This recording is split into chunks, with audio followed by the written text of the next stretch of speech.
ఈరోజు మెదక్ పట్టణంలో గత 10 సంవత్సరాలు కూడా పోయిన 5 ఏళ్లలో కూడా దైబార్ రద్దు చేయడం జరిగింది. మరియు మొన్న కూడా మన రోహిత్ అన్న ఎమ్మెల్యే గారు మొన్న గిట్లా రద్దు చేసినాక మాకు తెలియకుండా మున్సిపల్ కమిషనర్ గారు తైబారం వేలంపాట చేయడం జరిగింది.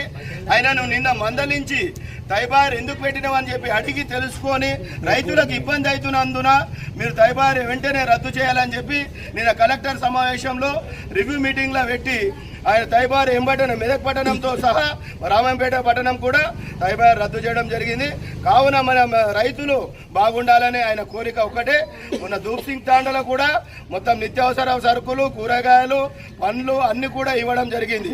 ఇవాళ ఎమ్మెల్యే గారు ప్రతి సమస్య మీద ఎంబట ఉండి నిత్యం ప్రజల గురించి, రైతుల గురించి వాళ్ళ సహా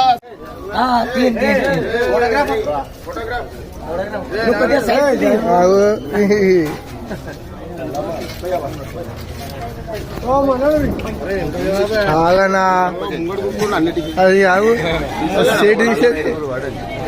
ఇప్పుడు వస్తారు అందరూ. కొంచెం సైడ్ జరగాలమ్మా, సైడ్ జరిగిపోయి ఏదో పోసినామంటే వస్తున్నారు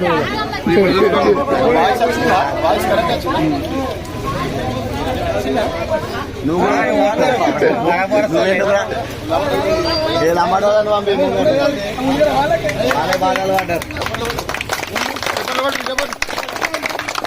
రోజు నుంచి మనకు తైబాజార్ రద్దయినందున మీరందరూ కూడా ఖుషిగా కూరగాయలు అమ్ముకోవాల్సిందిగా కోరుతున్నాను. చెప్పరా ఇది బయటకేం తెచ్చుకుని అమ్ముకుంటుండ్రు, బయటకేం తెచ్చుకుని అమ్ముకుంటుండ్రు. మళ్ళా బయటకి వెళ్ళి తెచ్చుకునే మన పరిస్థితి, మనం వీడియో తీసుకున్నావు కదా. ఇక ఇంట్లోనే ఏదో ఒకటి చెప్పు. డైనమిక్ లీడర్ మైనంపల్లి రోహిత్ అన్నతో రోహిత్ అన్న నాయకత్వం, రోహిత్ అన్న నాయకత్వం, ఎమ్మెల్యే గారి నాయకత్వం. జై కాంగ్రెస్, జై కాంగ్రెస్, జై కాంగ్రెస్, జై కాంగ్రెస్. చెప్పాయా?